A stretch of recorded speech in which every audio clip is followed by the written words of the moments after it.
오늘 본문은 예배에 대해서 엘리의 악한 아들들과 어린 사무엘을 대조하고 있습니다. 어떤 예배 자연에 따라서 삶의 결과가 다르다는 것을 또한 보여주고 있습니다. 그래서 우리가 예배의 성공자가 인생의 성공자 된다는 말을 하는 것입니다. 그리스도인의 인생의 성공과 실패는 예배와 연결되어 있다는 것입니다. 왜 그렇습니까? 여호와께서 살리기도 하시고 죽이기도 하시고, 여호와께서 부하기도 하시고 가난케도 하시고, 여호와께서 진토에 있는 사람을 기족의 자리에, 영광의 자리에 올릴 수 있는 인생의 주권자이기 때문입니다. 그분에게 달려있는 것이지 우리에게 달려있는 것이 아닙니다. 그분이 부하게 하시고, 그분이 여러분 살리시고, 그분이 영광의 자리에 올릴 때만이 그렇게 되어질 수 있습니다. 그래서 여러분, 예배와 인생은 긴밀하게 연결되어 있다는 사실입니다. 자, 엘리 대제사장 집안은 당시 이스라엘에서 가장 권세 있는 가문이었습니다. 최고의 귀족 가문이었습니다. 왕이 없었기 때문에 이 대제사장이 종교적으로, 사법적으로 최고의 권위를 가지고 있었습니다. 그런데 이 엘리의 아들들이 어떤 사람들이었습니까? 12절에 엘리의 아들들은 행실이 약하고 여호와를 알지 못했다라고 평가합니다. 그리고 17절에서 여호와의 제사를 멸시하였다라고 말씀하고 있습니다. 여호와를 알지 못했고 여호와의 제사를 멸시했는데 그 예가 바로 중간에 나와 있는 말씀입니다. 홈니와 비니아스는 율법에 없는 새살 갈고리라는 도구로 제사의 고기를 탈취하였습니다. 또 기름을 하나님께 화제로 드리기 전에 고기를 빼앗아갔습니다. 홈니와 비느하스는 제사장임에도 불구하고 자신의 탐욕을 채우고 자기 야망을 이루는 데만 급급했다는 것을 보여주고 있습니다. 구약의 제사는 하나님과 백성의 관계를 회복하고 유지하는 임시적인 은혜의 방편으로 주어진 것입니다. 구약의 제사는 철저히 하나님이 율법에 제시한 하나님 말씀대로 진행을 해야 됩니다. 하나님이 정하신 하나님의 말씀의 율법의 방법대로 진행할 때만이 그 제사가 받아들여지고 하나님의 백성들에게 은혜가 임하게 되어지는 것입니다. 그런데 지금 이 두 아들은 전혀 율법에 따라 제사를 드리고 있지 않다는 것입니다. 제사장임에도 불구하고 율법대로 제사를 집례하지 않고 있다는 사실입니다. 하나님께서 받아들여지는 제사를 드릴 때 하나님의 은혜가 임하는데 이들은 여러분 전혀 그렇게 제사를 이끌지 않았다는 사실입니다.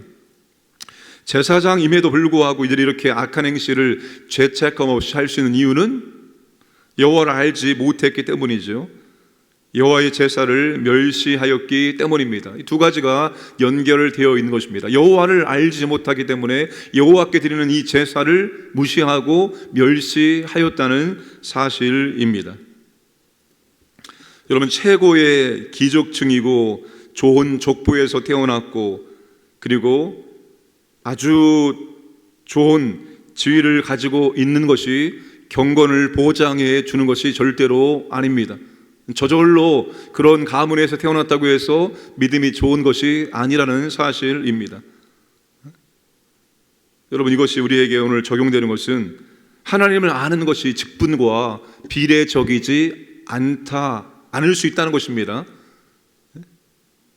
내가 직분을 받지 않고 신앙생활 하다가 이제 직분을 받게 되어집니다. 꼭 직분을 받는다고 해서 그 직분에 비례해서 우리가 하나님을 안다라고 말할 수가 없다는 사실입니다. 때로는 여러분, 이 직분이 우리로 하여금 숨길 수 있도록 만들어주는 기능을 합니다. 내가 이와 같은 직분을 받았는데 모른다고 말하는 것이 부끄럽기 때문에 감출 수 있게 만드는 게 바로 직분이 될 수 있다는 사실입니다. 직분이 여러분 여호와를 아는 것을 보장해 주는 것은 아닙니다. 꼭 목회자라고 해서 여호와를 더 많이 아느냐라고 말할 수 없다는 거예요. 엘리의 두 아들은 제사장임에도 불구하고 오늘 본문에 보시면 평신도보다도 못한 믿음을 가지고 있었습니다.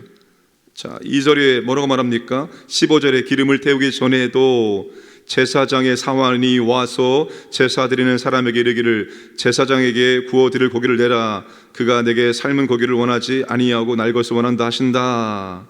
근데 그 사람이 이르기를 반드시 먼저 기름을 태운 후에 내 마음에 원하는 대로 가지라 하면, 그렇죠? 네. 평신도보다 못한 제사장의 모습을 우리가 확인할 수가 있습니다. 하나님을 알지 못하면 하나님께 드리는 예배를 무시하게 되어 있습니다. 하나님을 알면 알수록 우리가 하나님께 올바른 예배를 드리려고 애쓰게 되어집니다. 예배를 귀하게, 예배를 존귀하게 여기려고 한다는 사실입니다. 여러분, 예배를 우리가 잘 드릴 수 있어야 되면 하나님께서 정말 예배자를 찾고 계신데 하나님이 기뻐하시는 그런 예배자가 되어야 한다는 사실입니다. 결국 여러분, 이 엘리의 두 아들은, 예배를 무시했던 이 두 아들은 25절을 보시면 하나님께서 죽이기로 작정을 하십니다. 이는 여호와께서 그들을 죽이기로 뜻하셨음이더라. 근데 문제는 여러분, 문제는 이 엘리의 두 아들 때문에 이스라엘 백성들도 하나님의 은혜를 받지 못한다는 사실입니다. 하나님의 말씀에 따라서 제사를 잘 드림으로 하나님께서 그 제사를 기쁘게 받음으로 말미암아서 하나님의 은혜가 백성들에게 임하는데 이 두 아들 때문에 이스라엘 백성들도 하나님의 은혜를 경험하지 못하게 된다는 사실입니다. 제사를 멸시하는 곳에 하나님께서 은혜를 베풀지 않기 때문입니다. 그래서 여러분, 우리가 여호와를 알고 여호와를 알면 알수록 그 하나님께 합당한 예배를 드리기 위해서 애를 써야 한다는 것입니다. 자, 그 다음에 어린 사무엘을 대조하고 있습니다. 18절 보시면 사무엘은 어렸을 때에 세마포 에봇을 입고 여호와 앞에서 섬겼더라. 21절에 아이 사무엘은 여호와 앞에서 자라니라. 두 가지를 강조해 주고 있습니다. 사무엘이 어린 아이였다, 이걸 강조하고 있습니다. 어린 아이였을 때부터 사무엘은 세마포 에봇을 입고 하나님을, 여호와를 섬겼습니다. 여러분, 사무엘은 아직 제사장이 아닙니다. 제사장을 보조하는 종에 불과합니다. 그럼에도 불구하고 그가 제사장이 입는 세마포 에봇을 입고 여호와를 섬기고 있다는 것입니다. 그가 세마포 에봇을 입고 섬겼다는 것은 차후에 사무엘이 제사장 임무를 승계할 것을 암시하는 역할과 함께, 더 중요한 것은 사무엘은 어렸을 때부터 율법대로, 말씀대로 하나님을 성실하게 섬기는 사람이었다는 것을 보여주고 있습니다. 그러니까 사무엘은 어렸을 때부터 율법대로, 말씀대로 여호와를 섬겼습니다. 그러나 엘리의 아들들을 뭐라고 말씀하고 있습니까? 그들을 가리켜서 17절에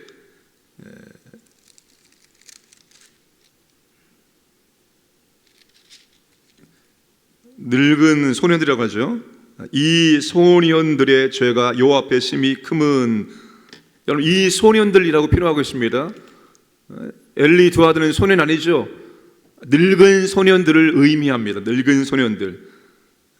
그들은 시간이 지나고 나이를 먹으면 먹을수록 믿음이 성장해지는 것이 아니라 오히려 더욱더 여호와 앞에 죄를 짓는 사람이었다라고 말씀을 하고 있습니다. 그러나 어린 사무엘은 어렸을 때부터 말씀대로 여호와를 섬기는 사람이었다, 이것을 대조해 주고 있습니다.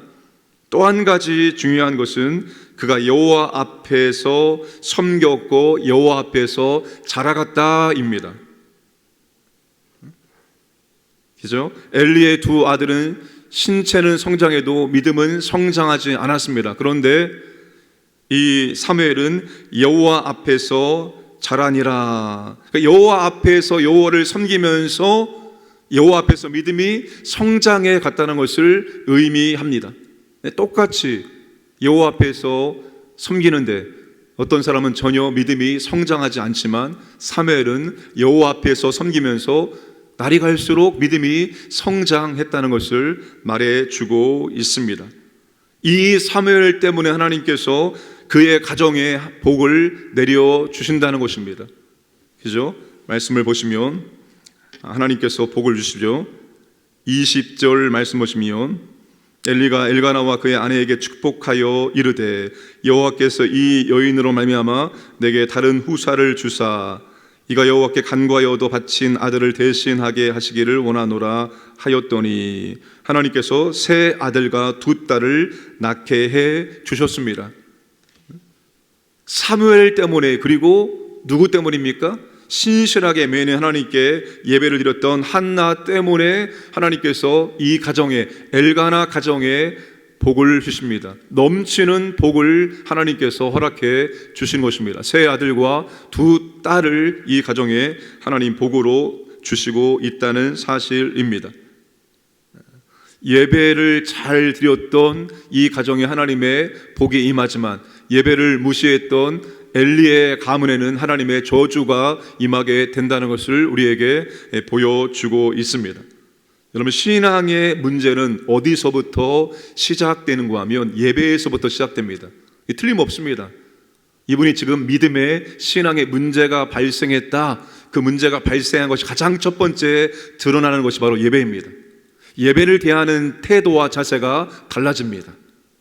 내가 하나님과의 관계가 좋고 내 믿음이 지금 좋은 상태에 있는 것은 그것 또한 예배로 표현되어집니다. 예배를 대하는 태도, 예배에 대한 자세, 하나님께 드리는 것에 대한 자세가 바로 지금 그분의 믿음의 상태를 여실히 반영해 준다는 사실입니다. 신앙의 문제가 오면 예배부터 그 증상이 나타납니다.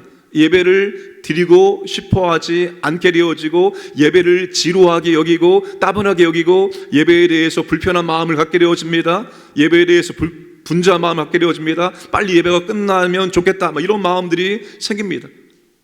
벌써 믿음의 문제가 발생한 것입니다. 예배는 여러분, 우리의 믿음의 상태를 점검하는 가장 중요한 척도입니다. 예배에서부터 신앙의 문제가 발생하기 때문입니다. 사랑하는 여러분, 정말 예배를 잘 드릴 수 있기 원합니다. 하나님께서는 예배자를 찾고 있어요. 과거에서 지금까지 하나님께서는 신실하게 예배를 드리는 사람들을 찾고 있다는 사실입니다. 여러분, 하나님이 주권자라는 사실을 올바로 알면 우리가 예배를 온전히 드릴 수 있습니다. 여러분, 부하게도 하시고 가난케도 하시는 분이 하나님이십니다. 그죠? 헌금을 내가 어떻게 드리느냐? 그게 하나님에 대해서 연관이 되어 있는 거예요. 하나님께서 높이기도 하시고 낮추기도 하시고, 하나님께서 기족의 자리, 영광의 자리에 올리기도 하시고, 하나님을 우리가 올바로 알 때 예배를 올바로 드릴 수가 있는 것입니다. 하나님을 올바로 알지 못하면 예배를 온전히 드릴 수가 없는 겁니다. 하나님, 우리의 인생의 주권자 되심을 믿으시기를 바랍니다. 그분이 하시는 겁니다. 우리가 하는 것이 아니라 그분이 해 주셔야지만 되는 것입니다. 우리가 예배의 성공자가 되어짐으로 말미암아서 하나님께서 우리의 인생을 은혜 가운데로, 복 가운데로 인도하셔서 하나님이 기뻐하시는 삶을 살아가기를 주님의 이름으로 축복합니다. 기도하겠습니다. 우리 선교사님들을 위해서 선교지 교회를 위해서 기도하시고, 나라를 위해서 기도하시고, 우리 교회를 위해서 기도하기를 원합니다. 기도하는 교회 되길 원합니다. 정말 깨어 기도하기를 원합니다. 하나님 앞에 예배를 잘 드릴 수 있기를 원합니다. 하나님의 축복이 임하게 만드는 예배자가 되기를 원합니다. 그런 예배자 될 수 있도록 하나님 아버지 우리에게 은혜를 베풀어 주옵소서. 함께 기도하겠습니다. 하나님 아버지 감사드립니다. 오늘도 주 앞에 나와서 함께 말씀을 듣고 기도할 수 있도록 은혜를 주심을 진실로 감사드립니다. 하나님 아버지, 선교지 교회들을 붙잡아 주시고 은혜를 베풀어 주시옵소서. 성도님들에게 하나님 아버지 은혜를 베풀어 주셔서 귀한 사명 잘 감당할 수 있도록 역사하여 주옵소서. 하나님 아버지, 나라를 보호하시고 인도하여 주옵소서. 여러 가지 많은 어려움 가운데 있습니다. 대통령 연들에게 지혜와 능력을 주셔서 잘 감당할 수 있도록 역사하시고 하나님의 경외하는 나라 될 수 있도록 은혜를 베풀어 주시옵소서. 하나님 아버지, 기도하는 교회 되길 원합니다. 깨어 기도할 수 있도록 하나님 아버지 은혜를 베풀어 주시옵소서. 하나님이 인생의 주권자임을 믿을 수 있도록 은혜를 베풀어 주시고, 그 하나님 앞에 온전하고 주님이 기뻐하시는 예배자의 삶을 살기 원합니다. 예배의 성공자 되길 원합니다. 예배를 존귀하게 하길 원합니다. 아버지 하나님, 그리고 우리가 하나님의 축복 임하게 만드는 통로 될 수 있도록 은혜를 베풀어 주옵소서. 우리 예배를 통해서 하나님께서 우리 교회 가운데, 우리 가정 가운데, 우리 직장 사업장 가운데 하나님의 은혜와 복을 내려주시기 원합니다. 하나님 아버지, 은총을 도와여 주옵소서. 인도하여 주옵소서.